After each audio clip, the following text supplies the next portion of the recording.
नमस्कार, मैं Vandana Tribhuvan Singh Help You Educational and Charitable Trust द्वारा आयोजित इस कार्यक्रम में आप सभी का स्वागत करती हूँ।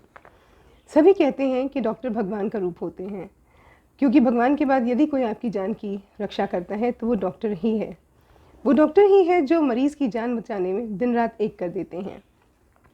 उत्तर प्रदेश की राजधानी लखनऊ से आज ऐसे ही एक बहुत ही अनुभवी एवं बेहद समर्पित doctor professor doctor Rajendra Prasad हमारे बीच में हैं, जिनसे आज हम उनकी व्यक्तिगत ज़िंदगी के बारे में कुछ गुफ्तगू करेंगे। डॉक्टर राजेंद्र प्रसाद जी वर्तमान में एरा मेडिकल कॉलेज एवं हॉस्पिटल लखनऊ में डायरेक्टर के पद पर तैनात हैं और national task force NTEP national TB elimination programme Bharat के वाइस चेयरमैन भी हैं तथा उत्तर प्रदेश टीबी एसोसिएशन के सीनियर वाइस चेयरमैन भी हैं। पूर्व में डॉक्टर साहब वल्लभ भाई पटेल चेस्ट इंस्टीट्यूट दिल्ली में डायरेक्टर रह चुके हैं। इसके अलावा वो American college of chest physicians के इंटरनेशनल गवर्नर रह चुके हैं। UP rural institute of medical science and research Saifai में डायरेक्टर रह चुके हैं। King George medical university Lucknow के डिपार्टमेंट ऑफ पल्मोनरी मेडिसिन के विभागाध्यक्ष भी रह चुके हैं। और डॉक्टर साहब भारतवर्ष के 5 चेस्ट डिजीज़ के मेजर एसोसिएशंस के अध्यक्ष भी रह चुके हैं। डॉक्टर साहब को चिकित्सा के क्षेत्र में अतुलनीय योगदान देने हेतु doctor BC Roy national award के अलावा कई और सम्मानों से नवाजा जा चुका है। साथ ही डॉक्टर साहब help You Educational and Charitable trust की आंतरिक सलाहकार समिति के सदस्य भी हैं तथा ट्रस्ट द्वारा डॉक्टर राजेंद्र प्रसाद के कार्यों एवं व्यक्तित्व पर आधारित एक पुस्तक combating TB professor Rajendra Prasad डॉयन of pulmonary medicine का प्रकाशन भी किया गया है। डॉक्टर साहब, स्वागत है आपका help you and Charitable Trust द्वारा आयोजित इस कार्यक्रम में। Help you education and Charitable trust अपने स्थापना वर्ष 2012 से ही निरंतर कमज़ोर और निर्धन वर्ग के उत्थान हेतु अनेकों कार्यक्रमों का आयोजन कर रही है। लोगों को उनके स्वास्थ्य के देखभाल हेतु जागरूक करने के लिए ट्रस्ट द्वारा समय समय पर कई शिविरों का आयोजन किया जाता रहा है, जैसे जांच शिविर, स्वास्थ्य जांच शिविर, नेत्र जांच शिविर, टीबी अवेयरनेस शिविर, योगा शिविर, कैंसर चेकअप शिविर आदि सभी शिविर निःशुल्क आयोजित किए जाते रहे हैं। इसी कड़ी में ट्रस्ट द्वारा विश्व फेफड़े दिवस के अंतर्गत ये ऑनलाइन परिचर्चा का आयोजन किया गया है। ट्रस्ट द्वारा जनहित में किए जा रहे कार्यों का विवरण ट्रस्ट की सोशल मीडिया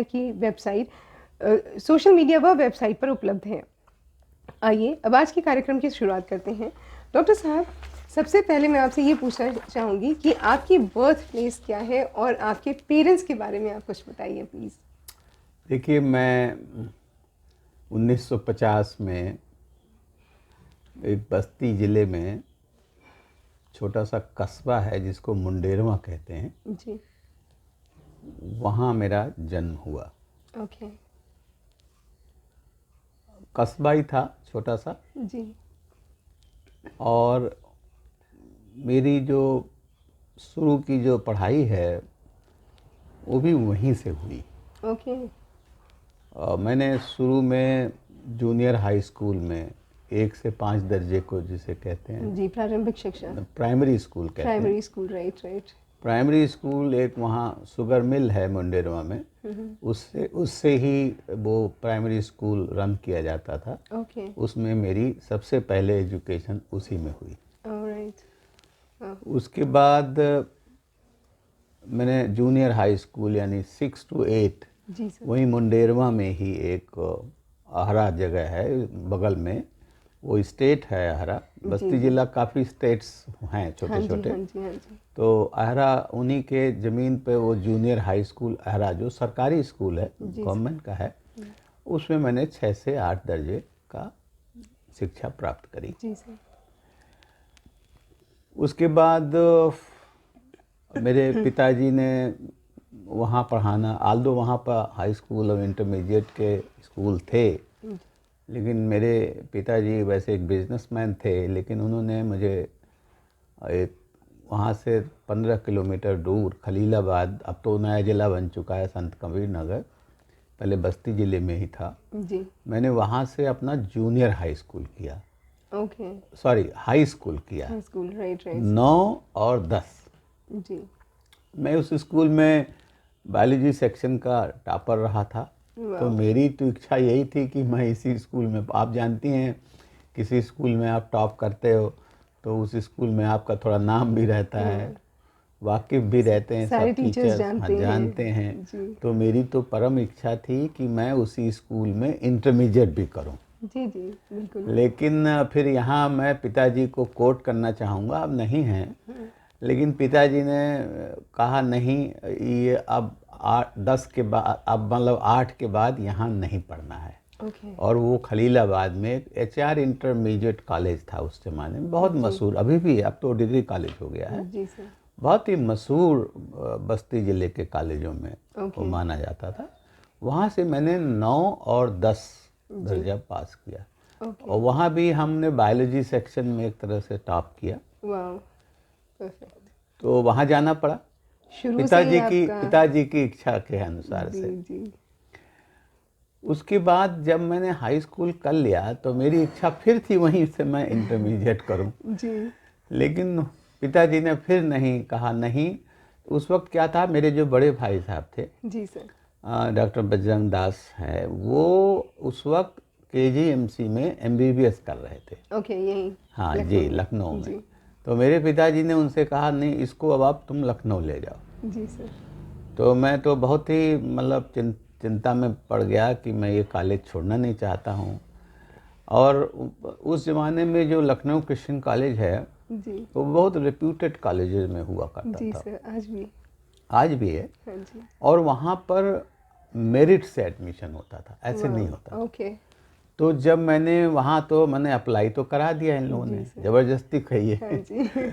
और मेरे मन में हमेशा ये सोचता रहा कि मेरा एडमिशन ना होता तो ज़्यादा अच्छा, मैं यहाँ तो पढ़ी, वहाँ का मैं टॉपर था, वहाँ तो जी। पढ़ूंगा। आपके फ्रेंड्स, आपके हाँ, टीचर्स, सब थे, सबसे लगाव भी हो जाता लगाव है। हो गया था। तो लेकिन वो पहली लिस्ट में हमारा एडमिशन हो गया। वाह। तो उस तरह मैंने इंटरमीडिएट अपना जो है वो लखनऊ क्रिश्चियन कॉलेज से किया। जी BSc में भी 1 साल की स्टडी करी हमने। जी सर। और उसके बाद मैं 1970 में जो है वो KGMC में PMT के थ्रू मैं MBBS में सेलेक्ट हो गया। वाह। तो इस तरह से MBBS में आने की मेरी यात्रा ये रही।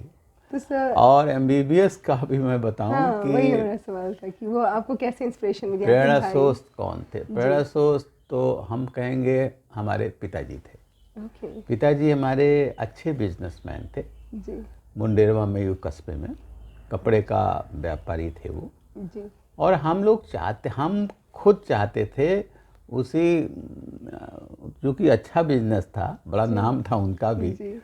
तो उनको लोग मुंडेरवा नरेश कहते। वो एक्चुअली कपड़े का बिजनेस कानपुर, बॉम्बे, अहमदाबाद 3 जगह से होता था, होलसेल की बिजनेस। ओके। वाह। तो उनको बॉम्बे में लोग कहते थे कि भाई ये मुंडेरवा नरेश हैं। Oh तो my आप समझ God. सकते हैं उनका बिजनेस बहुत अच्छा था। फ्लरिश कर रहा होगा उस समय। तो हम लोग तो यही चाहते थे, हम तो यही चाहते थे, बिजनेस अच्छा है, क्यों नहीं यहीं बैठें और बिजनेस करें, हाँ और जी। कोई पढ़ने लिखने की क्या ज़रूरत है। एग्जैक्टली। लेकिन फिर पिताजी आड़े आए, उन्होंने कहा नहीं, बिजनेस में तुम लोगों को नहीं रहना है। तो उन्होंने कहा इनको ले जाओ लखनऊ में पढ़ाओ, पहले इंटरमीडिएट कराओ और वहीं से ये PMT में बैठेंगे। और लकली में तो हमारे प्रेरणा स्रोत, हम हमेशा कहते हैं, हमारे पिताजी हैं। आज अगर हम लोग 2 डॉक्टर फैमिली में, भाई साहब भी बड़े, वो सर्जन हैं। हाँ जी। उन्होंने KGMC से MBBS और MS सर्जरी किया। ओके। और मैंने KGMC से MBBS और MD TB चेस्ट किया। जी तो हम दोनों लोग डॉक्टर बनने की जो मेन, क्योंकि देखिए हम ऐसे छोटे कस्बे से आते हैं। जी उस ज़माने में ऐसा समय था कि कोई जानता भी नहीं था कि ये डॉक्टर बनते कैसे हैं, हाँ जी। क्या होती है PMT, कैसे इम्तिहान होता है। पहले डॉक्टर्स का बहुत ज़्यादा अभी भी है बहुत इज्जत, लेकिन उस समय बहुत मान हुआ करता था। लोग सोचते मतलब हाँ, पहुंच के जी, बाहर लगा जी, करता था। पहुंच के बाहर। और उनको, और वहाँ उस कस्बे में किसी को नहीं पता था। जी पता कैसे लगा, ये एक तो भाई साहब पहले हमसे आ गए। जी लेकिन भाई साहब के लिए हमारे पिताजी ने बड़ी मेहनत करी। वो एक्चुअली बिजनेस के सिलसिले में लखनऊ आते थे, जी लखनऊ मेडिकल कॉलेज में, और कुछ और लोग थे जो उनके दोस्त थे वहाँ के। जी। तो उनसे वो पूछते थे भाई कैसे ये डॉक्टर बनते हैं। तो उन्होंने बताया भाई इसका एक टेस्ट होता है, बच्चों को टेस्ट में बैठाइए, जी तो और उसमें सेलेक्ट हो जाएंगे तो डॉक्टर बना। हम लोगों का सौभाग्य था, हम तो यही कहेंगे कि हम दोनों ब्रदर्स जो हैं वो इसी केजीएमसी से ही अपनी एमबीबीएस और पोस्ट ग्रेजुएट एमडी एमएस दोनों यहीं से किया गया। और इसमें आपके फादर का बहुत बड़ा योगदान रहा। बहुत बड़ा योगदान है, क्योंकि वो तो हम ये कहें फादर के बारे में, he was very intelligent man, और पढ़े लिखे ज़्यादा तो नहीं थे। वो 8 दर्जा, हमारी दादी बताती थी कि इनका पढ़ने में मन नहीं लगता था। हो सकता है यही कारण हो हम लोगों को पढ़ाना चाह रहे हैं भाई हम तो, लेकिन वो 8 दर्जा उस ज़माने का भी बहुत महत्व रखता था मेरे ख्याल से, क्योंकि वो अपने बिजनेस में बहुत माहिर थे और वो कर्मठ आदमी थे। और उन्होंने हम लोगों को भी सिखाया कि कर्म ही सेवा है।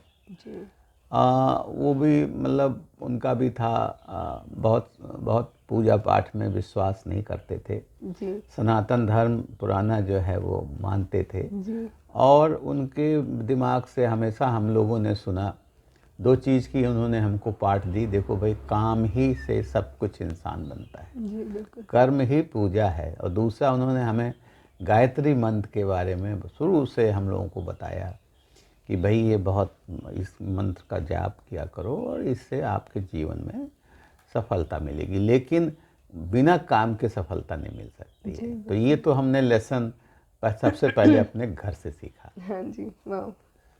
अपब्रिंगिंग आपकी बहुत अच्छी रही। जी जी। सर, आपने डॉक्टर बनना चुना, उसके बाद आपने टीबी और चेस्ट की ही फील्ड में जाना क्यों चुना, एमडी करने के लिए? आपने बहुत ही अच्छा मेरे दिल में प्रश्न रहता है ये। देखिए, जब हमने 75 में जब एमबीबीएस 74 में एमबीबीएस कर लिया, 1 साल का इंटर्नशिप 75 में चला जी। मैं अपने बैच में फर्स्ट 15 बॉयज़ में आता था। ओके, वाह। कभी एमबीबीएस में फेल नहीं हुआ जी। उन जमानों में फेल बहुत होते थे, एमबीबीएस का रिजल्ट बहुत पुअर रहता था, खासकर किंग जॉर्ज मेडिकल यूनिवर्सिटी में। लेकिन मैं शुरू के पहले 15-20 बच्चों में मेरा नाम था जी। तो मैं कोई भी सब्जेक्ट में एमडी एमएस कर सकता था। हाँ जी, इतनी उस जमानों में मेरिट से एडमिशन होता था जी। तो मेरी मेरिट ऐसी थी मैं किसी में। लेकिन अब और उस ज़माने में मैं एक बात और बता दूं कि जो टीबी और चेस्ट, टीबी विभाग था उस समय जी। बहुत ही खराब माना जाता था। उसमें तो टीबी भी बहुत प्रेवलेंट था। हाँ, आज तो कम हो गया है। तो बहुत खराब माना जाता था। कोई अच्छे कोई लड़के लड़कियां तो आती नहीं थी, लड़के लड़कियां लोग नहीं आते। लेकिन मेरे दिमाग में एक बात आई कि इसमें तो कोई जाता नहीं, तो क्यों नहीं ये डिपार्टमेंट चूज़ किया जाए।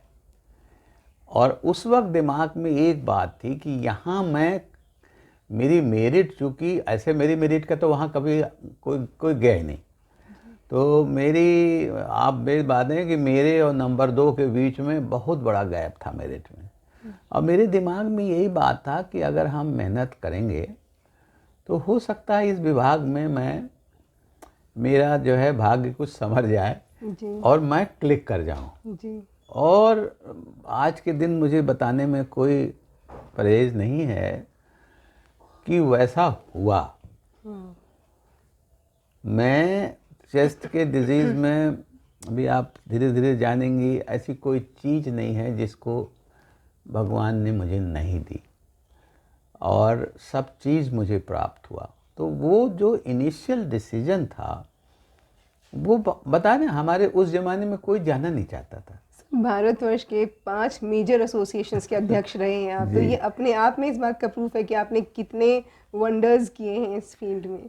तो मुझे नेशनल अवार्ड जी, मुझे कोई इस बात का, मैं कभी रिपेंट नहीं करता हूँ कि मैंने, और हम लोगों ने काम करके जो टीबी डिपार्टमेंट था उसको पल्मोनरी मेडिसिन और पल्मोनरी और इंटरवेंशनल पल्मोनरी में बहुत सी चीज़ों का, वही है मेरे दिमाग में, वही था, काम करना है जी। और काम करके ही आगे बढ़ सकता है इंसान जी, बिल्कुल, जैसा कि आपके पिताजी ने भी हमेशा सिखाया। जी, जैसा हमें सिखाया और हमने काम किया, और हमें बड़ी खुशी बताते हुए हो रही है कि हमने मतलब बहुत ही हम अपने जीवन से बहुत सेटिस्फाई रहते हैं। और हमेशा हमें लगा कि भगवान ने हमें वो सब कुछ दे दिया जो जो एक चेस्ट फिजिशियन वो जब भी every time I meet you ना, वो आपके फेस से दिखता है, वो एक सुकून झलकता है। जी जी जी सर, आपकी केजीएमसी से लेकर सैफई तक की और वल्लभ भाई पटेल चेस्ट इंस्टीट्यूट तक की, दिल्ली तक की पूरी जर्नी अगर आप शेयर करें,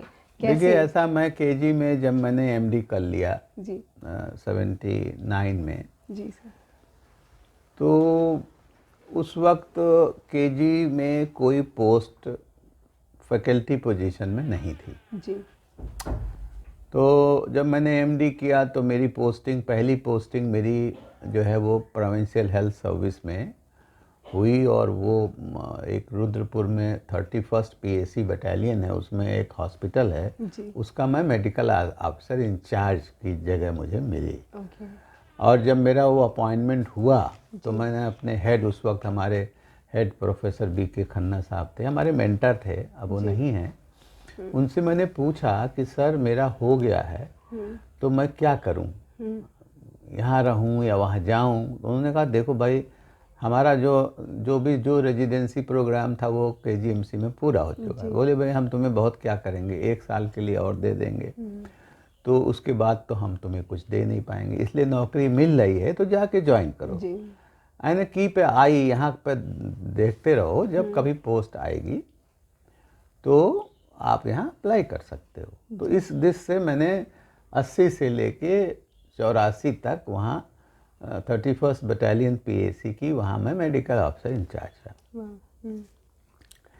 इसी बीच में क्या हुई कि जब मैं पीएसी में मेरी पोस्टिंग थी, तो आपने ब्रिजलाल साहब का नाम सुना होगा। जी। अब तो वो मेंबर ऑफ लेजिस्लेटिव असेंबली हैं। जी उस वक्त वो एक ज़माने में वो डीजीपी भी उत्तर प्रदेश के रह चुके हैं। ओके। तो हम दोनों एक ही ज़िले को बिलोंग, तो मेरी पहली पोस्टिंग जब वहाँ रुद्रपुर में हुई पीएसी में, जी तो कई कमांडेंट मेरे सामने आए, लेकिन ये भी एक कमांडेंट थे मेरे। ओके। तो यहाँ वहाँ से मेरी इनकी दोस्ती शुरू हुई। जी और मेरी पीएसी उन दिनों कुछ आसाम में टर्मोइल चल रहा था, तो आसाम गई।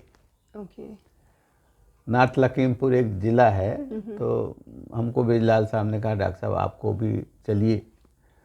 तो हम इनके साथ, हमारी पूरी फैमिली, बच्चे हमारे छोटे थे उस वक्त, जी और हम लोग, वो ट्रेन पूरी रिजर्व हुई और उस ट्रेन में बैठ के हम लोग आसाम तक कमांडेंट ब्रिजलाल के साथ काग गए। पूरी पीएसी गई। जी सर। नेचुरली डॉक्टर का भी रहना जरूरी है। हाँ जी बिल्कुल। पीएसी का कुछ हिस्सा गया, सारा नहीं, लेकिन कुछ पार्ट, काफ़ी पार्ट गया। जी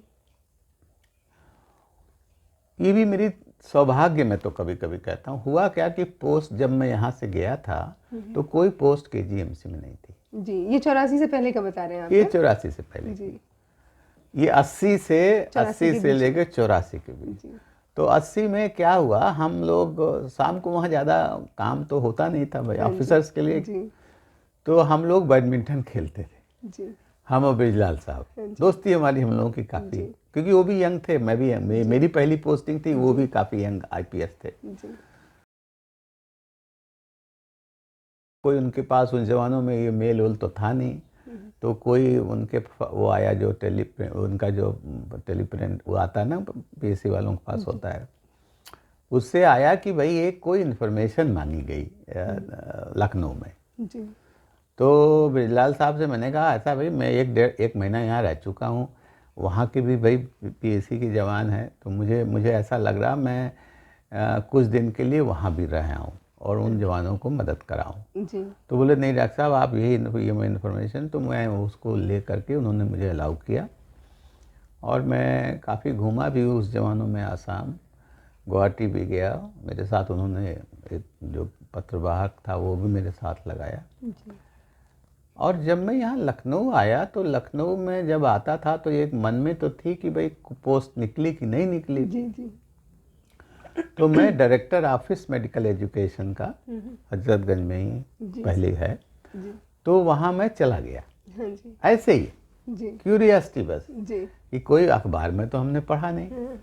तो जो एक थे वहाँ पर ऑफिस के इंचार्ज मुइन साहब, मुझे आज भी याद है, जी तो उन्होंने जब मुझे देखा तो उन्होंने कहा कि डॉक्टर साहब क्या आप फार्म लेके आए हैं क्या? मैंने कहा किस चीज़ का फॉर्म?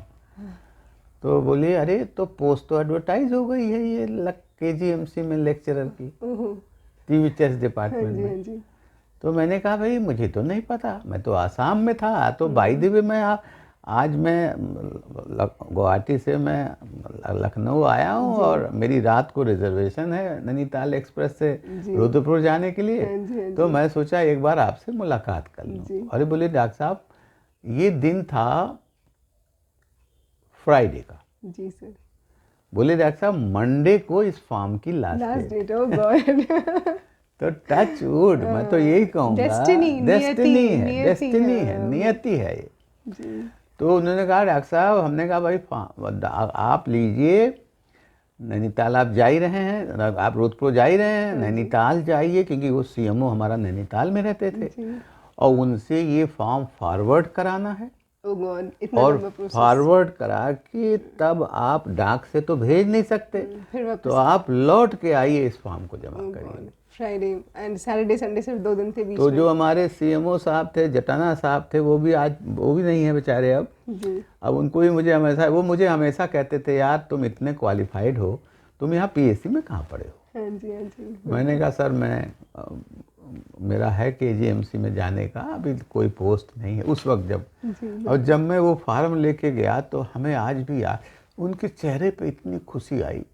वैसे तो फॉर्म का जो फॉरवर्डिंग होता है बहुत टाइम लगता है CMO ऑफिस में, जी बिल्कुल। लेकिन उन्होंने कहा तुम्हारा फॉर्म लो मैं तुम्हें तुरंत करता हूँ। उन्होंने फॉरवर्ड किया, मैं फिर रुद्रपुर आया, और सीधा मैं रुद्रपुर से नैनीताल आया बाई ट्रेन, और कोई जरिया नहीं था। जी। और सुबह सोम को मैं यहाँ सोम लास्ट डेट थी 5 बजे तक। जी। मैंने सुबह फॉर्म जमा किया, ये कभी नहीं सोचा कि ये मेरा हो जाएगा। ये देखिए ना, एक सब नियति है। जी बिल्कुल सर। फॉर्म जमा कर दिया, 5-10 दिन में इंटरव्यू आ गया। हाँ जी। इंटरव्यू में मेरे साथ, क्योंकि टीचर्स डिपार्टमेंट में बहुत सालों से कोई इंटरव्यू नहीं हुआ था। जी, वैसे ही बहुत कम लोग होंगे। हाँ, कम लोग होता था। तो मेरा इंटरव्यू भी आ गया, और मेरे इंटरव्यू में पता लगाया कि मेरे साथ मेरे जो सीनियर भी जो पढ़े थे, और मेरे जूनियर जिनको वो भी सब ने अप्लाई किया था उस टाइम। तो मेरे को कोई पता नहीं, हम नहीं क्या होगा हम नहीं पता, लेकिन उस सिलेक्शन में मेरा हुआ। और मैं ये जर्नी मेरी कि मैं KGMC में कैसे मैं अपॉइंट हुआ।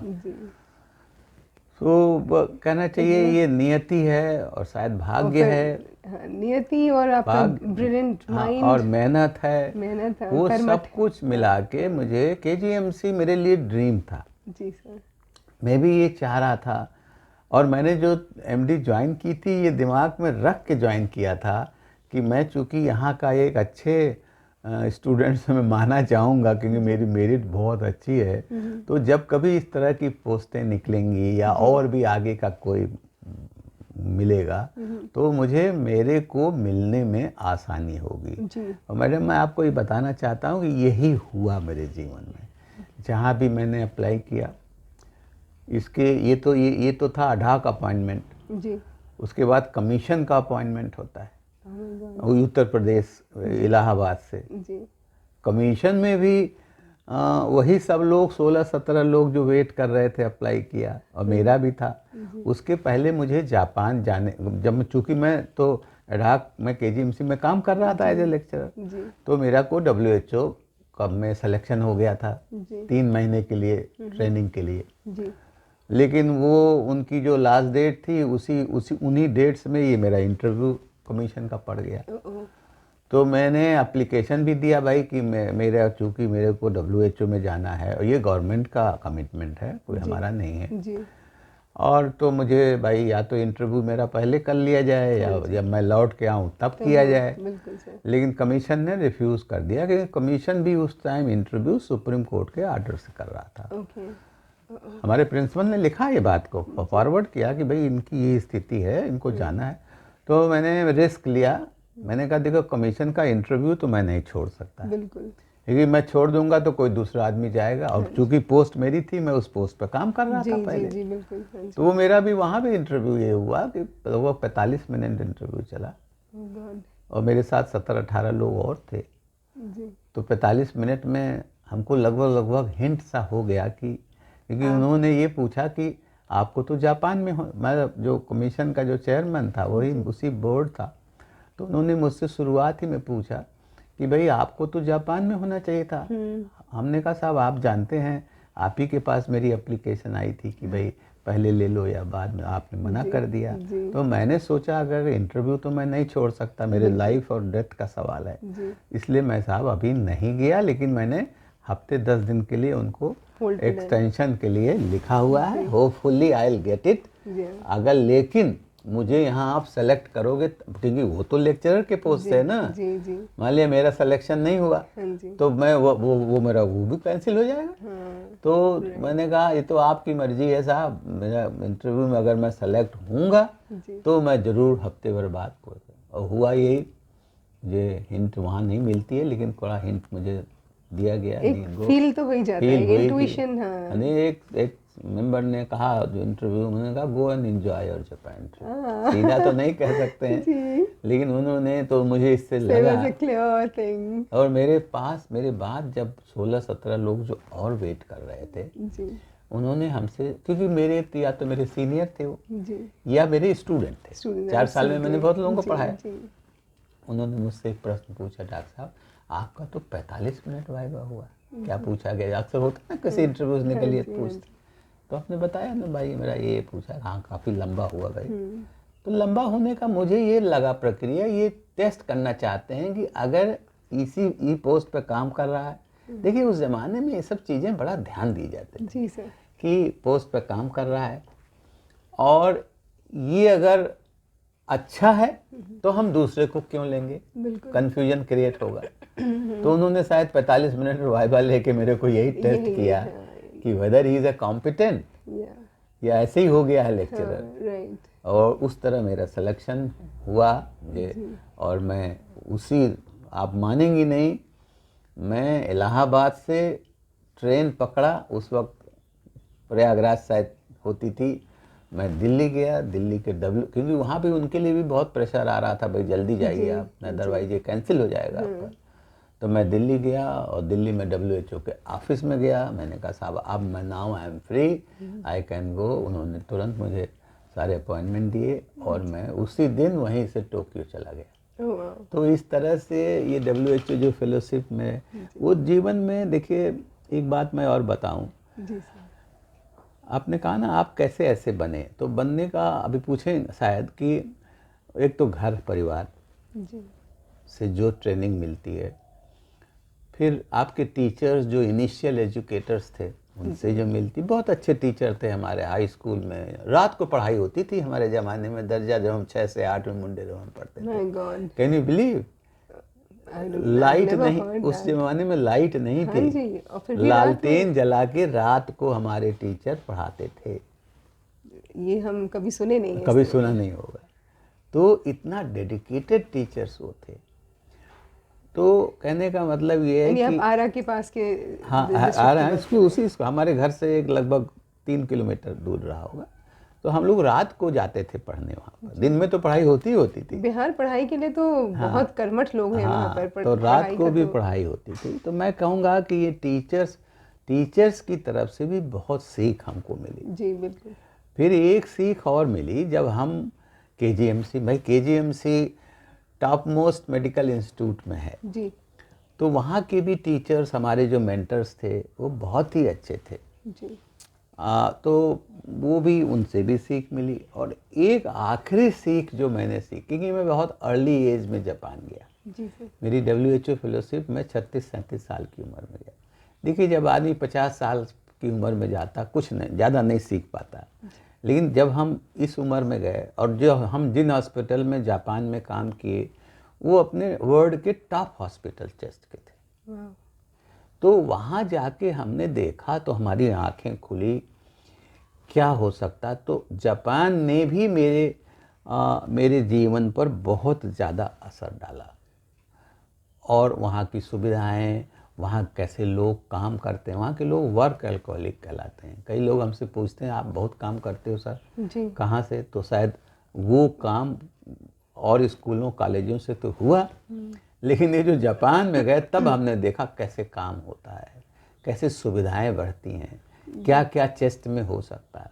जी सब में जब मैं लौट के आया 90 में, तो मैंने कोशिश यही करी कि इस विभाग को उसी डायरेक्शन में ले, और मुझे बड़ी खुशी है कि मैं उस विभाग को उस डायरेक्शन में ले जा पाया। अभी आपने बीसी राय नेशनल अवार्ड की बात करी ना, जी जी जी बीसी राय नेशनल अवार्ड हमारे मेडिकल क्षेत्र का सबसे बड़ा अवार्ड है। जी और मेरे को ये दिया ही इसलिए गया था कि हमने टीबी चेस्ट को कन्वर्ट करके पल्मोनरी मेडिसिन को डेवलप किया।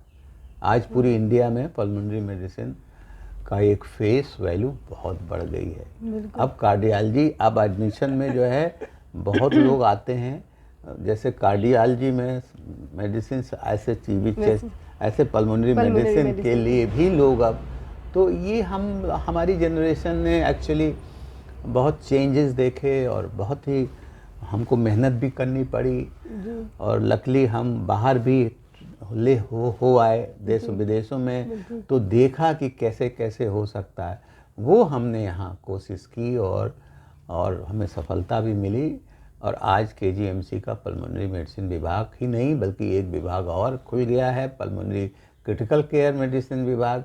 तो ये दोनों विभाग हमारे ही स्टूडेंट हैं, हमारे से ही ये दोनों जनरेट हुए हैं। और मुझे बड़ी खुशी, 2 विभाग इस वक्त केजीएमसी के बड़े, जो कि इंडिया में बड़े टॉप मोस्ट माने जाते हैं। अमेजिंग। क्वेश्चन लग सकता है जैसे जापान का ही हिरोशिमा नागासाकी वाला एक जो ब्लास्ट हुआ था and the attack and all, तो वहाँ की जो पेशेंट्स और इतना प्रॉब्लम्स सुना है एक ज़माने में हुई थी, तो क्या उसका भी कुछ असर वहाँ की मेडिकल फैसिलिटीज़ पे पड़ा और उसको वहाँ पे वो लोग और ज़्यादा एडवांस्ड उस चीज़ को कर पाए? हाँ, नहीं बिल्कुल पड़ा। कि आप बताइए, मुझे वहाँ बताया जाता था कि सन 45 में आप देखें, सेकेंड वर्ल्ड वॉर के वक्त बाद जापान बर्बाद हो गया। हाँ जी हाँ जी। और उसके बाद लोग कहते हैं कि इतनी मेहनत उन लोगों ने करी हर क्षेत्र में, बिल्कुल, इंक्लूडिंग मेडिकल क्षेत्र, कि वो जब मैं गया था 89 में तो वो टॉप मोस्ट वर्ल्ड के थे। कॉस्टलीस्ट, टोक्यो में मैं रहा हूँ, costliest place of the world था उस वक्त। और सारी फैसिलिटीज़ जो मेडिकल की थी वो भी एक टॉप फैसिलिटीज़ थी। जैसे अभी तो देखिए ना, अभी हमारा डेवलपमेंट हॉरिजॉन्टल हो रहा है। हॉरिजॉन्टल मतलब अभी तो हम हर जगह अस्पताल ही खोल रहे हैं, नेचुरली खोलेंगे जब नहीं होगा। उनका डेवलपमेंट वर्टिकल हो रहा है, वो सब क्रॉस कर चुके हैं। तो अब एक एक, जैसे पल्मोनरी में ही वो एक एक नए नए विभाग। मैं बताना चाहूँगा, जब मैं ओसाका में 1.5-6 हफ्ते काम किया था, एक चेस्ट हॉस्पिटल था वहाँ का। वो कहते थे कि ब्रॉम्पटन है, इंग्लैंड का ब्रॉम्पटन बड़ा मशहूर है, कहते ये हमारा ब्रॉम्पटन है। और बात सही भी थी। वहाँ पर लंग कैंसर की पढ़ाई जब इंडिया में बहुत कम होती थी, वहाँ लंग कैंसर 2 तरह के होते हैं। वहाँ लंग कैंसर के उस चेस्ट हॉस्पिटल में 2 विभाग थे। माय गॉड, कहनी में अब हम 89, हाँ, मैं आज भी हम किसी को ये बात सुनाते हैं तो लोग बड़ा आश्चर्य करते हैं। 89 की बात है। और ये बात, लेकिन जब हमने वहाँ लंग कैंसर देखा, 2 विभाग हैं, 2 हेड हैं, तो हम केजीएमसी में लौट के आए। तो हम लोगों ने थोरेसिक ऑन्कोलॉजी की एक यूनिट केजीएमसी के चेस्ट डिपार्टमेंट में हम लोगों ने डेवलप कराया। अब आज भी लंग कैंसर के मरीज काफ़ी संख्या में वहाँ देखे जाते हैं। सुपर। सर, केजीएमसी से सैफई एंड दिल्ली। जी, मैं केजीएमसी में एक्चुअली, मेरा ये भी एक बड़ी इंटरेस्टिंग कहानी है जी। केजीएमसी से मेरा नाम रिकमेंड होके पटेल चेस्ट के लिए गया था जी।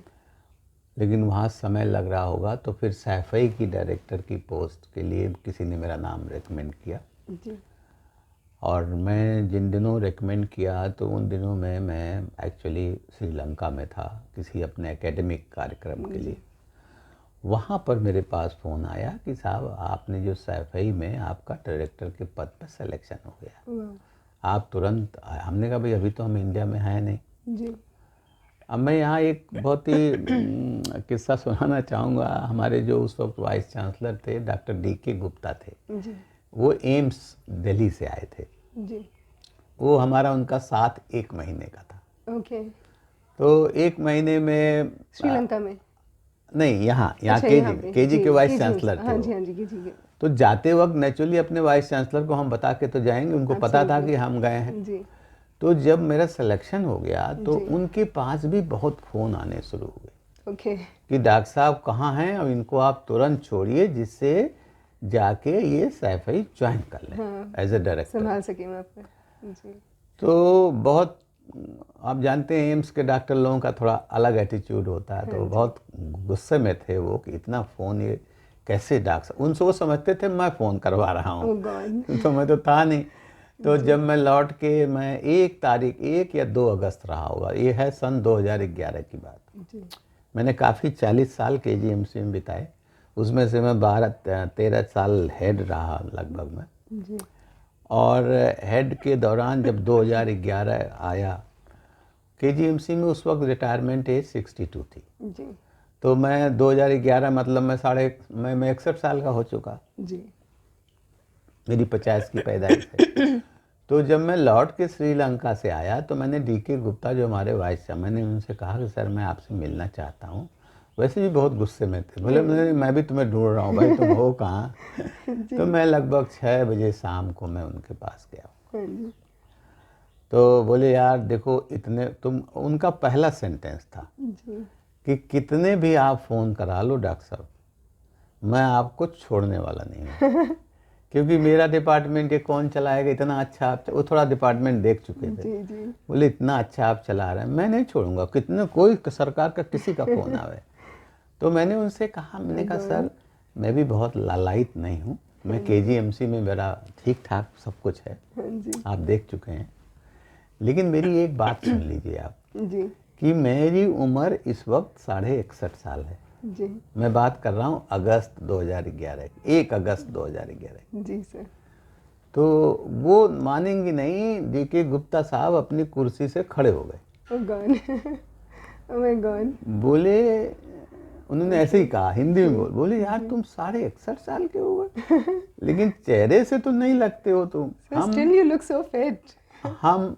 हम ये समझते थे कि तुम 54-55 साल के हो, गॉड। ओके। अभी तुम्हारे 5-6 साल बचे हुए हैं। जी, तो उन्होंने, अरे तुम जब 61.5 साल के हो गए हो भाई, तो मैं तुम्हें क्यों रोकूंगा, मैं तुम्हें सुबह छोड़ दूंगा। ओह गॉड, वाओ। और उन्होंने मुझे रिलीव किया। जी, देखिए, जो बड़े लोग होते हैं ना, उनका एटीट्यूड ही डिफरेंट। पहले तो उन्होंने सोचा भाई केजीएमसी के भलाई के लिए हाँ ये हम इनको क्यों छोड़ें, जी, बिल्कुल। लेकिन जब उन्हें लगा कि 6 महीने बाद इन्हें हम कुछ दे नहीं पाएंगे, हाँ जी, तो हम क्यों रोकें इनको। और इनको डायरेक्टर की पोस्ट मिल रही, तो रही है। 3 साल पोस्ट 62 से 65 हो जाती है उसमें जी, उम्र, जी जब आप डायरेक्टर वीसी बन जाते हैं हाँ तो जी, 65। सर। उन्होंने कहा नहीं, उन्होंने रजिस्ट्रार साहब को अपने बुलाया, बोले डॉक्टर साहब को कल सुबह छोड़ो, एक छोटा सा फेयरवेल करो और जिससे जाएं, उनको लियन भी दो। बल्कि हमें याद है रजिस्ट्रार ने हमारे कहा साहब 6 महीने में लियन नहीं मिलती है, तो बोले नहीं मैं कह रहा हूँ लियन दो। Very intelligent people. उन्होंने ठीक है जाएं, मन नहीं लगेगा लौट आएंगे अपना बिल्कुल, केजी में। बिल्कुल, हाँ जी। तो मैं खैर वहाँ इस तरह मैं सैफई का डायरेक्टर बना। जी, मुझे उन्होंने सुबह मेरे ख्याल से 5 या 6 तारीख अगस्त को छोड़ा। ये सब काम बिल्कुल से 15 दिन के अंदर हुआ। हाँ, और मैं यहाँ शताब्दी ट्रेन से, हमें आज भी याद है, हम लोग गए वहाँ, मतलब सैफई का जो रेलवे स्टेशन इटावा है, जी, वहाँ वो लोग, मैंने बता दिया उन लोगों कि भाई आज मैं आ रहा हूँ, तो गए। और मैंने मेरे जीवन में कंटिन्यूअस सर्विस थी, कभी भी निरंतरता मेरी नहीं टूटी नहीं थी। टूटी, जी। तो यहाँ भी मैं शाम को मेरा उन्होंने वो बनाया और मैं अगले दिन जा कर के मॉर्निंग में मैंने ज्वाइन कर लिया। तो इस तरह सैफई में। और जब मैं सैफई में था, चूँकि मैंने बता चुका हूँ रेफरेंस कि पटेल चेस इंस्टीट्यूट का भी मेरा नाम यही केजी से ही गया चल ही रहा था उस समय। चल रहा था।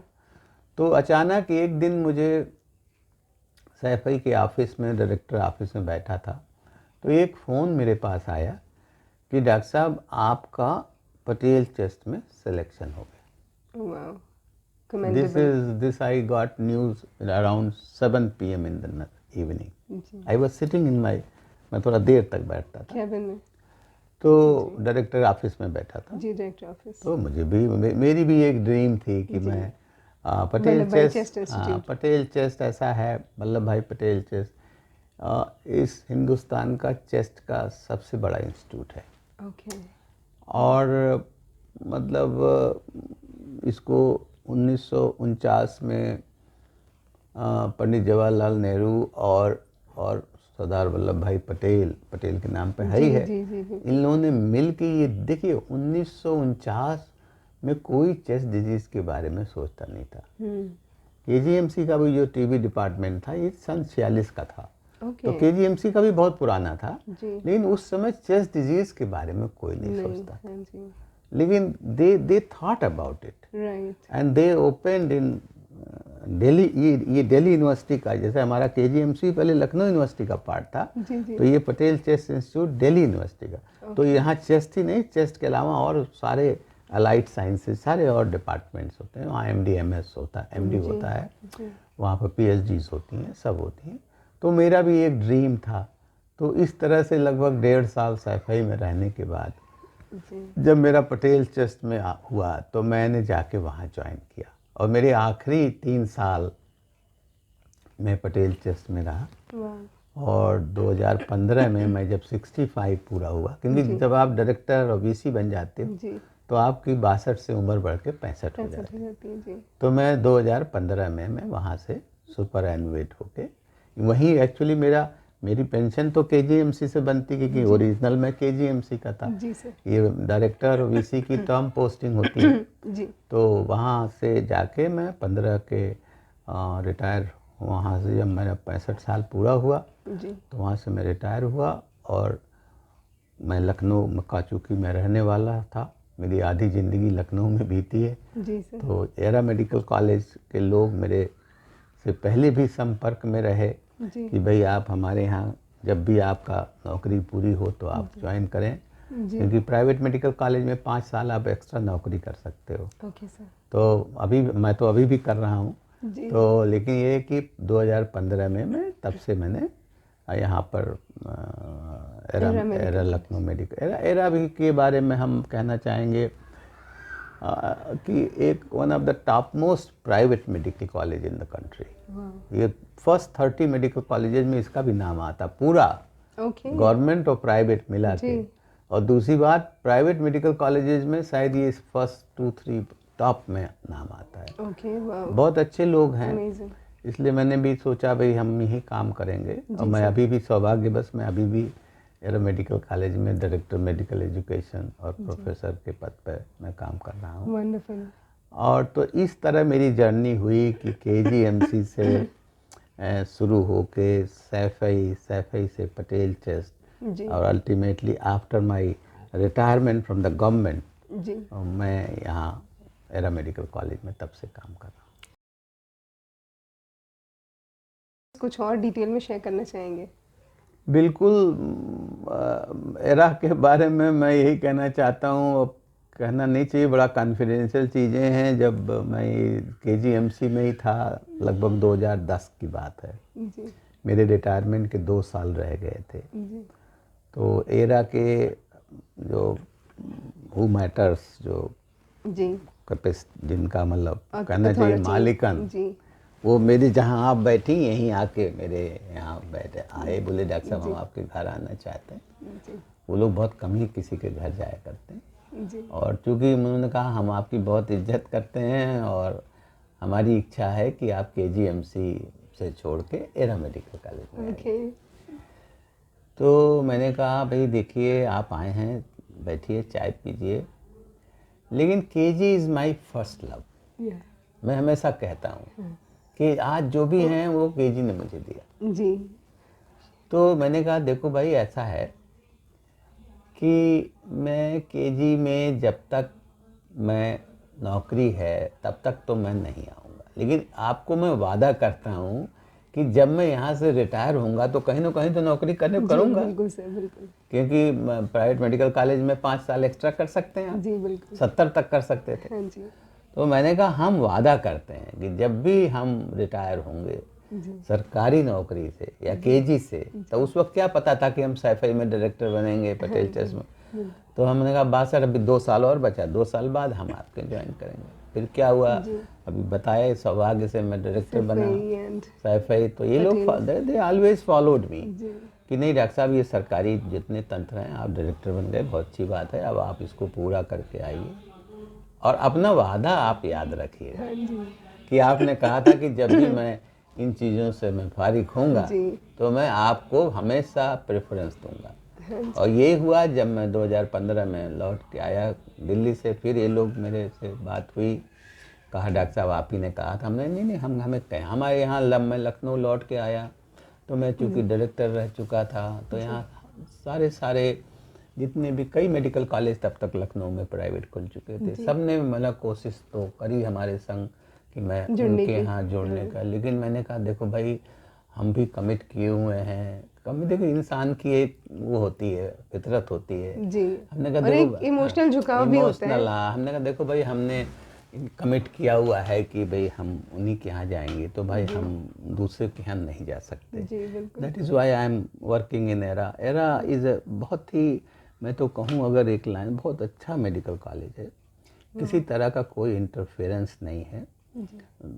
बहुत ही 15 सालों में एरा एक top most private medical college का दर्जा पा चुका है। जी लगभग अंडर ग्रेजुएट सीटें बहुत बढ़ गई हैं। जी 100 से ज़्यादा, 100 सवा 100 से ज़्यादा हमारे यहाँ पीजी हर डिपार्टमेंट में पोस्ट ग्रेजुएशन होता है। My God। हमारे पल्मोनरी मेडिसिन में भी 4 सीटें हैं पल्मोनरी मेडिसिन की। जी जी तो कहने का मतलब उन्होंने अच्छा, क्योंकि उनका मैनेजमेंट दे डेवलप और बहुत सी नई नई चीज़ों का, एक्चुअली जो एरा का जो मैनेजमेंट है ना, जी sir. They are very scientific. Okay I know them very well क्योंकि हम क्लोजली रिलेटेड हैं। जी सर।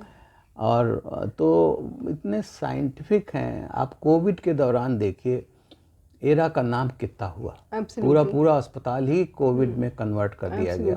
बल्कि जिस कमरे में मैं बैठता था वो कोविड का प्राइवेट रूम बन गया। समझिए, तो कोविड में इन लोगों ने बहुत अच्छा काम किया। हमने नई नई चीज़ों का वहाँ आविष्कार भी किया कोविड में। हमने जो है वो एरा वालों ने, क्योंकि हमारी जो ऊपर का टॉप मैनेजमेंट है बहुत ही साइंस की तरह सोचती है जी तो मोहसिन मिशन साहब, उनके तो कई लोग हैं जी सर। जो बड़ा उनका साइंटिफिक अप्रोच है। जी सर। तो बहुत से अपार्ट फ्रॉम एलोपैथिक ड्रग जैसे और भी जो क्या है, दे कीप ऑन रिसर्चिंग। जी तो एरा में भी हमारी डाइट डेवलप करी गई थी कि क्या डाइट में इम्यूनिटी कैसे बढ़ कोविड पेशेंट के लिए। तो एरा का बहुत नाम हुआ कोविड, और कोविड में एरा ने बहुत मदद करी जी लोगों याद की है बहुत। और लोगों का, it was one of the top most medical short after era मतलब कोविड के लिए। जी तो मेरा जो एक्सपीरियंस, मैं तो अब लगभग 8 साल हो गए, जी सर। 8 साल में मेरा एक्सपीरियंस एरा के संग बहुत अच्छा रहा। वाह। और मेरी इच्छा है कि एरा दिनों दिन और रात वैसा बढ़ती जाए। वाह। Wish fingers cross. सर आपकी जो पब्लिकेशंस, जो भी बुक्स पब्लिश हुई हैं उनके बारे में कुछ बताइए। हाँ देखिए, बुक्स तो मेरी लगभग 12 आ चुकी हैं अब तक। Oh my God. और जर्नल्स तो आपके बहुत सारे हैं। पब्लिकेशन हमारे लगभग 300 से ज़्यादा है। My God. तो बुक्स की मैं थोड़ी सी बात बुक की मैं थोड़ी बात बताऊंगा। जी सर। पहली किताब मैंने एक एटलस लिखा। एटलस मतलब जो फोटोग्राफी से लिंक होती है। जी हम लोग ब्रांकोस्कोपी करते हैं। जी सर। क्योंकि हम लोग उत्तर प्रदेश में, हमारा डिपार्टमेंट पहला मेडिकल कॉलेज था जिसमें वीडियो ब्रांकोस्कोपी आई। जी सर, ये आपने पिछले इंटरव्यू में हाँ, बताया। 99 में आई। जी।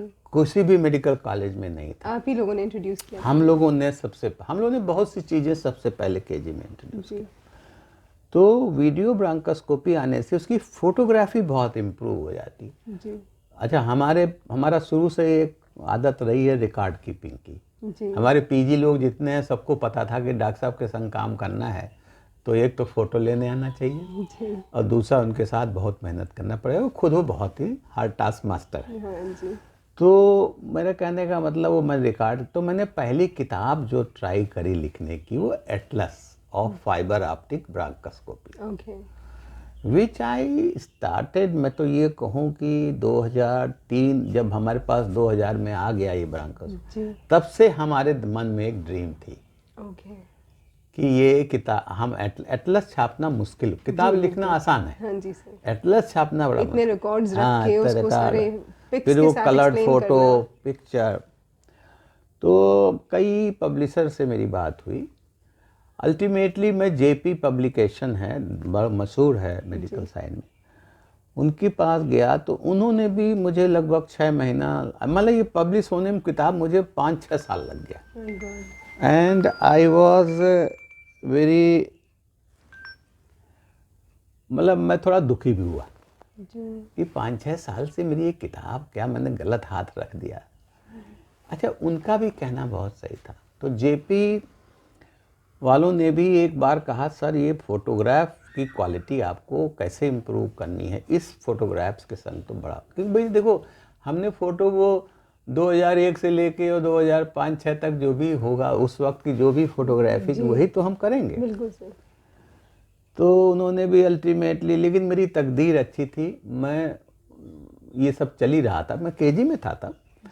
तो मेरे तब मैं दिल्ली पहुंच गया पटेल चेस्ट में, पटेल चेस्ट के डायरेक्टर दौरान, हाँ जी, उसी दौरान जेपी ब्रदर्स जो हैं वो दिल्ली में ही हैं। जी सर। तो उनके किसी, उनके रादर हम कहते हैं ओनर जो जेपी पब्लिकेशन, उनकी मदर शायद या कोई वाइफ बीमार पड़ी, मुझे याद नहीं। तो एक दिन मेरे पास फ़ोन आया ऑफिस में, मेरे पीएस ने मुझे बताया कि साहब जेपी वालों ने कुछ, मैंने सोचा शायद किताब के बारे में कुछ बात करना होगा उनको। तो मैंने बात किया तो उन्होंने कहा शायद उनकी कोई बीमार थी, वो हमको दिखाना चाहते थे। देखिए डॉक्टर के पास ये भी एक बहुत बड़ा पावर होता है जी। अगर आप अच्छे बहुत डॉक्टर रिसोर्सफुल हैं। होते हैं डॉक्टर्स। हाँ जी। तो मैंने कहा नहीं, ले आइए, मैं देखूंगा। जी। मैं डायरेक्टर जरूर था लेकिन मैं ओपीडी करता था। जी सर। मैंने उनको अपने कमरे में बुला के देखा और वो लकीली ठीक हो गई हमसे। वाह। तो जब ठीक हो गई तब मैंने उनसे, क्योंकि वो मालिक थे जेपी के, विज साहब मुझे आज भी याद है, मैंने कहा देखिए भाई ऐसा है, मेरी एक एटलस आपके यहाँ चल रही है, बहुत दिन से चल रही है और अभी कुछ सफलता नहीं प्राप्त हो रही है, एक तरह से मना ही हो गया है। तो मैंने उनको कन्विंस किया, बोले, हमने कहा, उन्होंने जब मना करके क्या कह रहे हैं साहब ये फोटोग्राफी जो है इसको फिर से आप फोटो खींचिए। तो मैंने कहा भाई फिर से कहाँ वो मरीज जाएंगे, बिल्कुल राइट, हम उनकी फोटो फिर से कैसे। हाँ, तो हमने कहा आजकल फोटोशॉप है, उस जमाने में आ चुका था, ये मैं बात कर रहा हूँ 2012 की, यानी 11 में गया पटेल, 12 में चला गया पटेल चेस्ट। तो मैंने कहा भाई आज का टाइम ऐसा है विज साहब कि फोटो शॉपिंग हो जाती, क्या हो जाती है, बहुत से सॉफ्टवेयर। हाँ, बिल्कुल, हाँ जी। तो ये तो बात नहीं समझ में आ रही, इसको आप ठीक क्यों नहीं करा सकते जी। बोले नहीं डॉक्टर साहब मैं ठीक कराऊंगा। हमने कहा देखिए हमारे पटेल चेस्ट से जेपी वालों का जो ऑफिस था वो मुश्किल से 20 मिनट की दूरी पर। मैंने कहा मैं स्वयं, मैं दिन में तो नहीं आ सकता, लेकिन यह है कि जब टाइम बताएंगे शाम के वक्त थोड़ा मैं फ्री होऊंगा, तो आई कैन सिट एंड, मेरे पास सारे रिकॉर्ड, उन्होंने कहा रिकॉर्ड है, हमने कहा हमारा सब है। I am thankful to JP for my initial book. जी सर। वो उन्होंने कहा नहीं डॉक्टर साहब आपको आने की ज़रूरत नहीं है, आप रिकॉर्ड कहाँ है आपका। हमने कहा मेरे लैपटॉप पे है, डेस्कटॉप पे, दोनों जगह है, मैं 2 जगह रखता हूँ। मुझे अमेरिकन ने एक सिखाया था, कभी रिकॉर्ड एक जगह नहीं रखना चाहिए, कभी कुछ डिस्ट्रॉय हो गया तो कुछ मिलेगा नहीं आपको। they say, you know, don't put all your eggs in one basket. They are very precious thing for you. तो मैंने कहा दोनों जगह है। तो बोले हमारा आदमी आपके घर आएगा जी। और क्या टाइम आपको। हमने कहा भाई देखो हम 8 बजे के बाद तो बिल्कुल फ्री हो जाते हैं। कैन यू बिलीव कि उनके, देखिए मैं कह रहा हूँ डॉक्टरी, ये डॉक्टरी की पावर है जी। अदरवाइज डॉक्टर्स की भी पावर है, और ये फिर से वही डेस्टिनी भी है कि उनको बीमार होना था। वो मेरे से ही, मेरे कोई, अरे बहुत से डॉक्टर हैं मेरे को दिखाना चाह रहे थे, तो मैं अपनी बात को उनके सामने रख पाया जी। और उन्होंने माना भी, और वो एटलस छपी 2014 में, और जिसका कि जो रिलीज़ जो है हमारे अब्दुल कलाम आज़ाद साहब ने किया था दिल्ली में 2014 में, और मुझे आज भी वो रलिस है उस किताब के बारे में। और वो अभी भी अब उसका पहला एडिशन था, वो खत्म, अभी मैं उसके सेकेंड एडिशन पे काम कर रहा हूँ। तो ये मेरी पहली किताब थी जो बड़ी मुश्किलाहट से छपी। मैं बड़ा दुखी भी हुआ, लेकिन फिर अल्टीमेटली मुझे सफलता मिली जी। उसके बाद तो मेरी 12 किताबें आ चुकी हैं जी। ट्यूबरक्लोसिस पे मेरी 4 किताब है, और ये एटलस जो मैं बता रहा हूँ ना, टोटल इंडियन हमारे पेशेंट, जैसे हम जो पढ़ते हैं, बच्चे लोग पढ़ते हैं, बाहर के केसेस का पढ़ते हैं, जी सर। हमारा अपना मरीज, अपनी ही इक्विपमेंट, अपनी अपने से studies। स्टडीज, जी। उस पर बेस्ड था वो। Wow. और हमारी This जो was जितनी भी किताबें लिखी उसमें हमने अपना इंडियन इनपुट डाला, entirely novel ideas, नावल। और novel अभी जो pictures। मेरी 12वीं किताब अभी अभी जस्ट कुछ दिन पहले अभी आई है, अभी रिलीज नहीं हुई है वो, जी जी बल्कि आज एक 4 बजे मैं कह रहा था ना, 4 जी, बजे जी, एक आपका एक सेमिनार। उसका एक ई रिलीज ओके, हम लोगों ने ओके, प्लान किया है, ऑलराइट। Online release. जी सर। तो वो एक्सरे की किताब है। ओके। एक्सरे की किताब मोस्टली आपने सुना रेडियोलॉजिस्ट लोग लिखते हैं, जी सर। लेकिन ये मैं शायद बहुत कम चेस्ट फिजिशियन हैं जिन्होंने, जो बड़ी मशहूर किताबें हैं रेडियोलॉजी की, Felson, they are all very international repute के रेडियोलॉजिस्ट हैं, हाँ जी। लेकिन चेस्ट फिजिशियन ने किताब बहुत कम लिखी जी, है चेस्ट एक्सरे पे। एक्सरे पर। तो मेरी ये किताब 2 वॉल्यूम में है, और मैंने चूँकि चेस्ट एक्सरे एमबीबीएस स्टूडेंट्स को, पीजीज को पिछले 40 साल से पढ़ाया है, जी। और मेरे उसमें से जो स्टूडेंट्स थे वो तो अब सब प्रोफेसर और डायरेक्टर बन गए हैं, तो वो some of them become Facebook friend. Oh God। और फेसबुक पे उन्होंने लिखा कि सर जो आप पढ़ाते थे, जो आप एक्सरे दिखाते थे एमबीबीएस के दौरान, एमबीबीएस के स्टूडेंट, जी। तो वो सर एक्सरे कहाँ हैं आपके, क्यों नहीं आप मतलब उसको एक किताब के शेप में, they actually come They gave you the idea। Idea. उसके सबसे पहले मैंने उसका एक यूट्यूब बनाया, आपको सुन के आश्चर्य होगा, मेरा एक्सरे का how to approach YouTube lecture है, उसको लगभग 3 लाख लोग व्यू कर चुके हैं। वाओ। अभी साल भर पहले मैंने डाला उसको, You। और उन्हीं लोगों के डिमांड पे। और ये किताब भी अब जस्ट, ये सीबीएस, ये जेपी से अलग एक सीबीएस पब्लिशर है, उन्होंने ये पब्लिश किया है। और जब ये किताब, तो मोस्टली तो कोविड के दौरान मैंने किया, ऑनलाइन ही किया, जी सर। मोबाइल से ही काम चलता था, फोटो ही भेजना है। जी सर। और जब मैं अभी पिछले महीने में मुझे पब्लिशर ने बुलाया कि एक बार सर आप आकर के यहाँ पर एक बार आप अपनी निगाहों से हार्ड कॉपी देख लीजिए, देख लें। हाँ। अभी तक तो आप सॉफ्ट कॉपी देख रहे हैं। सॉफ्ट कॉपी देखते हैं। जी। तो मैं गया और मैंने उनसे, मालिक से एक ही रिक्वेस्ट करी कि भाई देखो, I don't write book to earn money, actually पैसा तो थोड़ा बहुत आता ही आता है, जी। I write book for education, that is my motto of my life. तो भाई इसकी, चूंकि इसको एमबीबीएस का लड़का भी पढ़ेगा, पीजी भी पढ़ेगा, प्रैक्टिशनर भी पढ़ेंगे, यही नहीं, इस किताब को अदर पैथी के लोग भी पढ़ेंगे। भाई होम्योपैथ एक्सरे नहीं देखता, आयुर्वेद वाला भी एक्सरे देखता है, तो मैंने कहा इसको भाई काफ़ी लोग पढ़ेंगे। तो मेरी एक रिक्वेस्ट था कि देखो, जो फोटो वाली एक्सरे होती हैं उसकी कीमत बहुत होती है, नेचुरली पैसा खर्च होता है, पैसा तो खर्च सब पब्लिशर ही करते हैं। जी बिल्कुल सर। तो I was very happy with the publisher कि उन्होंने एक वॉल्यूम की कीमत, मतलब दोनों वॉल्यूम की कीमत लगभग 1100 रुपये, आप मान नहीं सकती। मेरे एटलस की कीमत जब पहली बार आई थी तो 3000 थी। हाँ, ये तो अब उसकी कीमत, अब उसकी कीमत एटलस की जा करके है लगभग 7-8 हज़ार। लेकिन ये इन्होंने मेरे को बियॉन्ड माय एक्सपेक्टेशन, मैं सोच रहा था कहीं 2000 के आसपास, ये दोनों किताब की कीमत जो लिखी है वो लगभग 1100 के आसपास। और जब ये दुकान वाले बेचते हैं ना तो 25-30%, तो ये किताब मैं भी देख रहा था 350-400 में एक बुक, दोनों किताब आर्ट्स। तो ये मैं इस तरह से सीबीएस वालों का मेरा पहला पब्लिकेशन है, and what ever request I made they have considered it. और किताब ये काफ़ी पॉपुलर हो, क्योंकि इसको बहुत लोगों ने पढ़ा है मुझसे, और उन्हीं के डिमांड पे किताब ही आई है। जी सर। तो होपफुली तो ये मेरी किताबों की जर्नी है। पब्लिकेशन आपने पूछा, we kept on publishing from, देखो हमारे टाइम में पब्लिकेशन बहुत ज़रूरी नहीं था प्रमोशन के लिए। अब तो नेशनल मेडिकल कमीशन ने प्रमोशन के लिए पब्लिकेशन जरूरी कर दिया है ओके कि इतने 3-4 होने चाहिए, तब ये बनेंगे, तब एसोसिएट बनेंगे, उसके बाद हम लोग टाइम में ये कुछ जरूरी नहीं था, जी लेकिन एक अपनी स्वयं की इच्छा और स्वयं की will power by this time I have around more than 300 publications, my god many of them are international, many of them are, तो मैं यही कहना चाहता हूँ भाई आदमी को मेहनत करना चाहिए, जी काम करना चाहिए, दुनिया में हर चीज़ वो प्राप्त कर सकता है। जी बिल्कुल।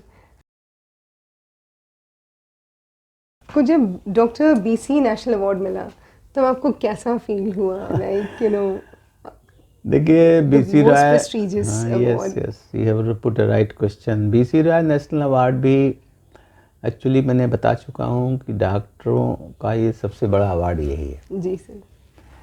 और हमने कभी ड्रीम नहीं किया था। और 2008-9 में हमारे किसी एक मेंटर थे, उन्होंने कहा भाई तुम्हारा सीवी इतना अच्छा है, क्यों नहीं भरते तुम? जी तो मैंने भरा, और बीच में बीसी राय नेशनल अवार्ड बंद भी हो गया था, जी नहीं हो पा रहा था। जी तो 8, 9, 10 का जो एक हमारे पास अचानक 2016 में फ़ोन आया, जी सर। नेशनल MCI, अब तो नेशनल मेडिकल कमीशन हो गया, जी तो भाई आपको अब बीसी राय मिल गया। ओह तो मैंने कहा भाई कब? मैंने बहुत पहले एप्लीकेशन डाली थी। जी बोले डॉक्टर साहब ये 8, 9, 10 3 साल के बीसी राय जो फाइनलाइज हुए वो एक साथ 2016 में दिए गए। Oh my God. तो इस तरह मुझे बीसी राय को मैं समझता हूँ एक काफ़ी प्रेस्टिजियस अवार्ड है, जी सर। और हमको इसीलिए बीसी राय मिला कि हमने चेस्ट डिजीज़ के फील्ड में काफ़ी काम किया, और ट्यूबरकुलोसिस को पल्मोनरी मेडिसिन में कन्वर्ट करने में बहुत योगदान है। जी सर। अब तो इसी सब चीज़ों को लेके, क्योंकि टीबी चेस्ट में बहुत कम ही लोगों को ये मिलता है, जी सर। लेकिन हमें सौभाग्य है मिला है, और मैं तो हमेशा कहता हूँ भाई आपको मेहनत करना चाहिए। फिर मुझे पिताजी की हमेशा मैं कोट करता हूँ, आप काम करिए, फल की इच्छा मत करिए। जी फल तो जो रास्ते अपने आप बनते जाएंगे। रास्ते अपने आप बनेंगे। तो हम लोगों ने काम किया, और हमको बीसी राय नेशनल अवार्ड भी प्राप्त हुआ 2016। इसको उस वक्त के जो है Pranab Mukherjee, I was looking at them and I was so impressed. Pranab Mukherjee ji उस वक्त प्रेसिडेंट थे। बीसी राय अवार्ड प्रेसिडेंट द्वारा, जैसे पद्मश्री का फंक्शन होता है ऐसे बीसी राय नेशनल अवार्ड का भी My function। God. तो हम उस वक्त जो है प्रेसिडेंट हमारे प्रणब मुखर्जी थे, उनसे हमें मिला था ये। ओके सर, आपने इतनी फॉरेन विजिट्स की हैं इतने सालों में, उससे आप कुछ बताना चाहेंगे कि क्या क्या कुछ स्पेशल एक्सपीरियंसेस? देखिए मैंने कहा ना, मैं इंटरनेशनल गवर्नर भी American college of chest physician का, और 3 साल के नहीं, मैं 2 बार 6 साल रह चुका हूँ। Oh my God, wonderful. तो उसमें जितने भी American college of chest physician के कॉन्फ्रेंसेस इंटरनेशनल होते हैं सब अटेंड करना पड़ता है जी तो मुझे तो वैसे भी शौक़ था। मैं तो शुरू में तो जब मैं गांव में पैदा हुआ तो मेरे पिताजी इतने सख्त थे कि घर से बाहर निकलने की हर चीज़ की परमिशन लेनी पड़ती थी, और मैं मुंडेरवा से बस्ती नहीं देखा था मैंने, लेकिन अब तकदीर में थी ये बात। तो मैं लगभग पूरा संसार घूम चुका हूँ, ऐसा कोई देश नहीं बचा जहाँ मैं नहीं गया हूँ। और बाहर जाने से एक सबसे बड़ी बात ये मिलती है, आपको नई नई चीज़ों का ज्ञान होता है, नई चीज़ें आप सीख के आते हैं, और उसको फिर आप कोशिश करते हैं कि आप अपनी जगह जहाँ भी काम कर रहे हैं उसको इम्प्लीकेट कराइए। तो मैंने बहुत सीखा विदेशों से, और उनकी जापान का मैं जिक्र कर रहा था, बहुत ज़्यादा सीखा, सब्जेक्ट सीखा। उनकी जो है वो मुझे हार्ड टास्क मास्टर कहते हैं मेरे पीजी लोग, कि सर बहुत काम कराते हैं। तो वो शायद मैंने ये बात हमारे जो मेंटर प्रोफेसर खन्ना साहब थे वो भी हार्ड टास्क मास्टर थे, एक तो उनसे सीखी, और प्लस जब मैं जापान गया तो वहाँ से भी ये सीखा कि कैसे long hours of work. Japan में जब मैं था तो 4.5 दिन का सप्ताह होता था। ओके। मैंने Monday, Tuesday, Thursday and Friday is a half day. Okay. And then Saturday Sunday छुट्टी। Oh wow. तो 4.5 दिन आपको काम, लेकिन 4.5 दिन कैसे काम होता था? सुबह 8 बजे से कभी कभी तो 7 बजे से शुरू होता था और रात के 7 बजे तक. My God. There was only recess in between was half an hour for lunch, dot at 12 o'clock. मैंने वहाँ देखा एक चीज़, 12 बजते ही सब आदमी खाने पे, चाहे वो सर्जन हो, फिजिशियन हो, कुछ भी. जी जी. 4 बजे एक चाय पीने की एक रिसेस 15 मिनट का, वो भी खुद बनाना खुद पीना. बहुत डिसिप्लिन्ड लाइफ मैंने देखी. जी. और काम कैसे इतने घंटे, अभी आज की भी मुझे सौभाग्य, भगवान का कृपा है मेरे ऊपर, अभी भी मैं 14 से 16 घंटे लगभग काम करता हूँ रोज. और वो सब सीख मुझे, मैं इसमें जापान का बहुत ज़्यादा वर्कहोलिज्म जो आपका है वो वहीं से वर्क अल्कोहल, क्योंकि Japanese are known as work alcoholic. जी जी जी. तो वो मैंने वहाँ जाके देखा, सीखा. देखिए, जाने से सीख कोई फर्क नहीं पड़ता है. सवाल है आप कितना उसको अक्वायर करना चाहते हैं. एब्सोल्युटली. आप अपने प्रैक्टिस में कितना लाते हैं. जी जी. अरे भाई, सुनते हैं आप बहुत चीज़ें देखते हैं, लेकिन सवाल है उसको आप अपने में समाते कितना है. जी. ये एक बहुत इम्पोर्टेंट जी. एब्जॉर्ब कितना करते हैं. एब्जॉर्ब करते हैं, कितना आप बदलते हैं उस हिसाब जी. से. तो हमने तो जो भी देखा, जो अच्छी चीज़ें हमको मिली, हमारे जो मेंटर जिनका मैंने नाम लिया, बीके खन्ना जी साहब, खन्ना सर. हाँ जी. तो he was a very tough man. उनसे हम लोग डरते थे, बात नहीं कर सकते. हाल तो हमने उनके साथ 40 साल काम किया, एज ए फैकल्टी भी किया, लेकिन वो बहुत टफ थे. क्लास में वो स्टूल पर खड़ा कर देते थे. उसी एक्सरे पहले हमसे पहले वो पढ़ाते थे. ओके. क्योंकि हेड ही एक्सरे पढ़ाता है. जी, जी. उन्होंने बहुत लंबे साल हेड रहे, जी. तो वो तो खड़ा कर देते थे, क्लास से बाहर कर देते थे. जी. वही एक्सरे क्लास हमने भी 11 साल पढ़ाए. ओह गॉड. और लेकिन मैंने उसमें क्या चेंज लाए. जी सर. ये लड़के मुझे क्यों आज चाहते हैं. जी सर. लड़के आज भी कहते हैं, साहब आप सख्त थे, जी. लेकिन आप हंसाते भी थे, आप मतलब सवाल भी पूछते थे, सब चीज़ था, बड़ा इंटरैक्टिव होता था और लड़का डरता नहीं था. और हमने ये चीज़ कहाँ से सीखी, हमने कहा हम तो डर डर के पढ़े, हमारा मेंटर ऐसा था. लेकिन अब हमें चाहिए कि हम मत डराएं लड़कों को, हम लड़कों को प्यार से रखें और प्यार से पढ़ाएं, लेकिन पढ़ाएं जरूर. हार्ड टास्क मास्टर तो हम तब भी थे. जी. हमारे क्लास में कोई लेट नहीं आ सकता था, कोई बिना एप्रन के नहीं आ सकता था, कोई बिना आई कार्ड के नहीं आ सकता था. But then in the class for 1 घंटे का एक्सरे का क्लास, वेरी कंजीनियल एटमॉस्फेयर.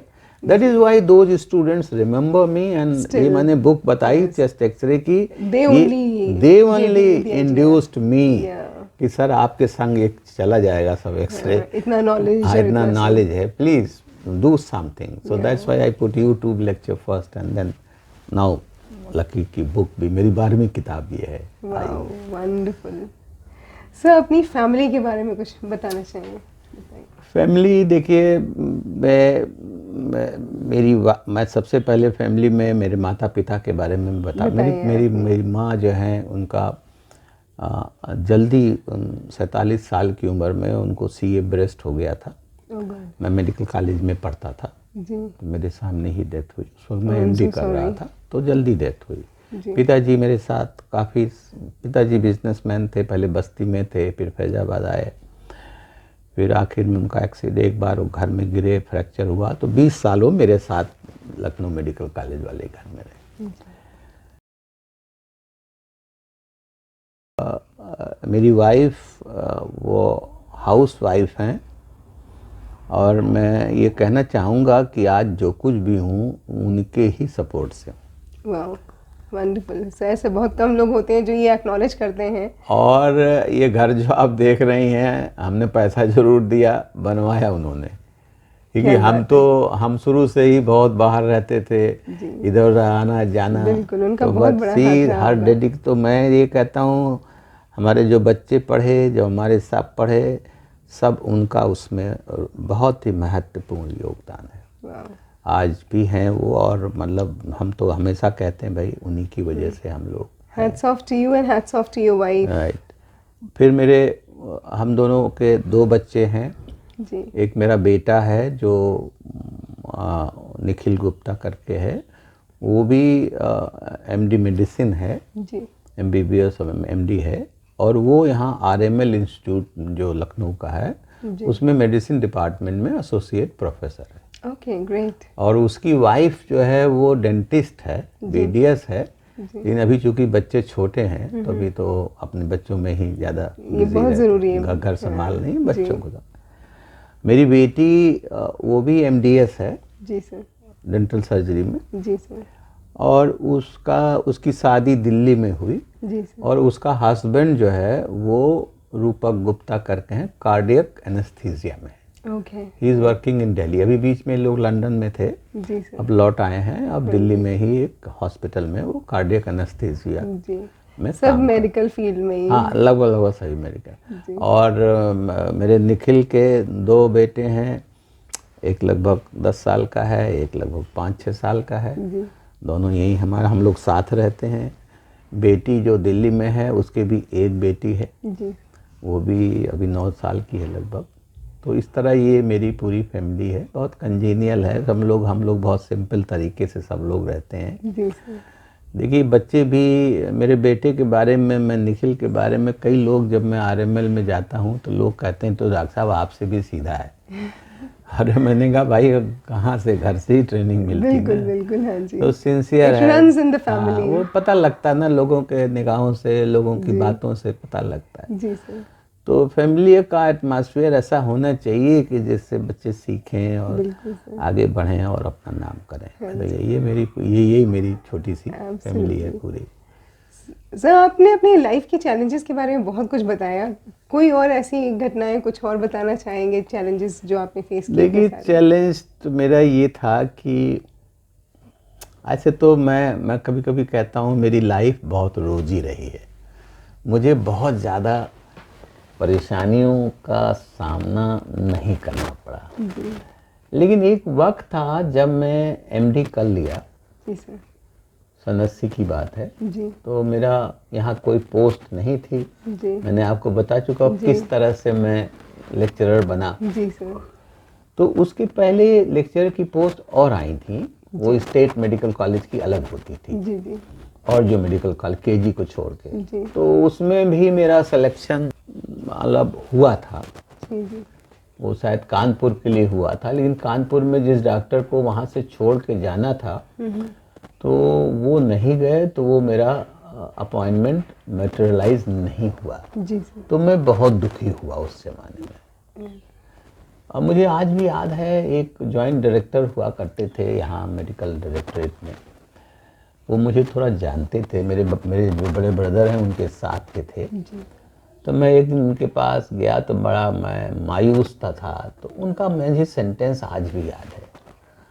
बोले देखो राजेन, तुम मायूस मत हो, भगवान जो भी करता है वो सब तुम्हारी भलाई के लिए करता है।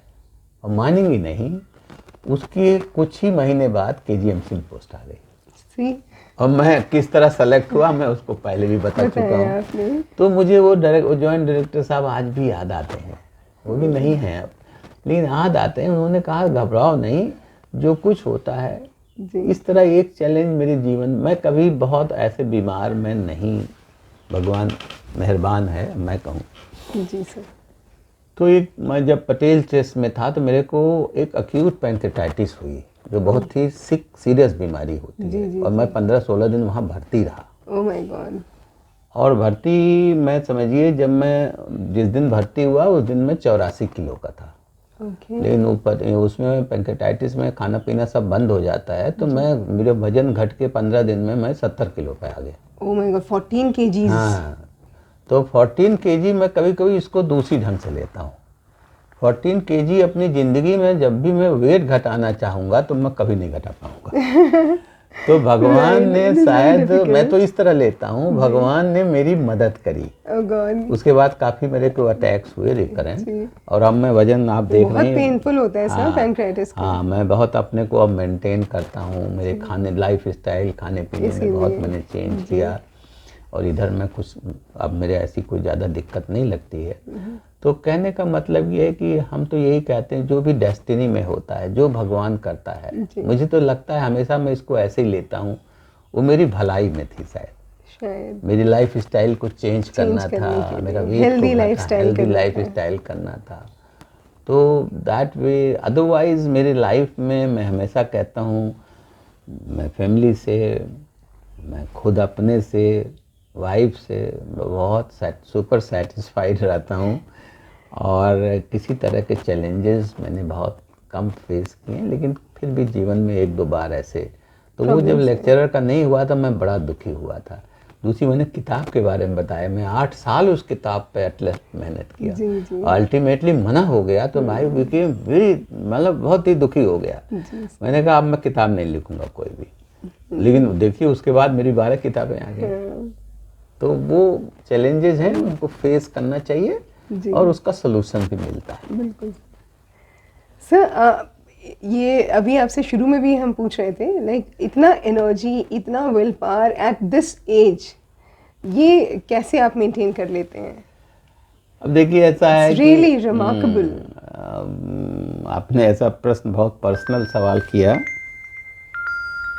तो उसमें मतलब मैं ये कहना चाहूँगा कि मैं रोज़ एक्सरसाइज करता हूँ, रोज़ योगा करता हूँ, साइकिलिंग करता हूँ, और मैं अक्सर बताता हूँ लोगों को कि भाई आप, मैं डॉक्टरों को जब पढ़ाता हूँ तो ये बताता हूँ 1 घंटा अपने पर लगाइए। जी, बहुत ज़रूरी है। 1 घंटा अपने को लगाएंगे तो आपका जीवन काफ़ी ठीक रहेगा, फिट रहेगा। हाँ, और एक बात मैं और कहता हूँ कि भाई डबल पर्सनालिटी मत रखिए जी, जो रखिए straight, simple, down to earth, वो आपको जीवन में वही दिखते हैं। हाँ जी, वही आगे लेके जाएगा। और तीसरा जो फाइनल में मैसेज ये यंगर जनरेशन के लिए, यंगर मैसेज आज के जनरेशन यूथ के के लिए, लिए हाँ जी, ये देना चाहता हूँ।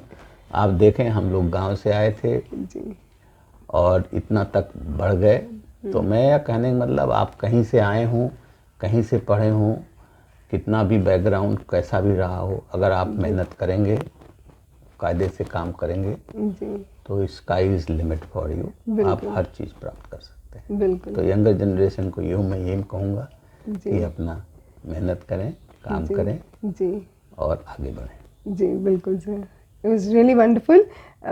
जैसा कि आपकी पूरा जो स्टोरी है वो भी ये इस चीज़ को भी इशारा करती है, जैसा कि बहुत ही फेमस सा डायलॉग है ना, कोई भी चीज़ आप शिद्दत से चाहते हैं तो पूरी कायनात आपकी नियति में वो चीज़ ले आती है, आपकी डेस्टिनी भी उसी तरफ काम करती है। तो आपकी डेस्टिनी भी जैसे बुक पब्लिशिंग एंड आपका पोस्टिंग और सब आपका सुपर्ब स्टोरी रही है sir. It's very impressive your life and BC Roy National Award and everything. Really, really very impressive. It's a privilege to know you and it's a privilege to be here talking to you.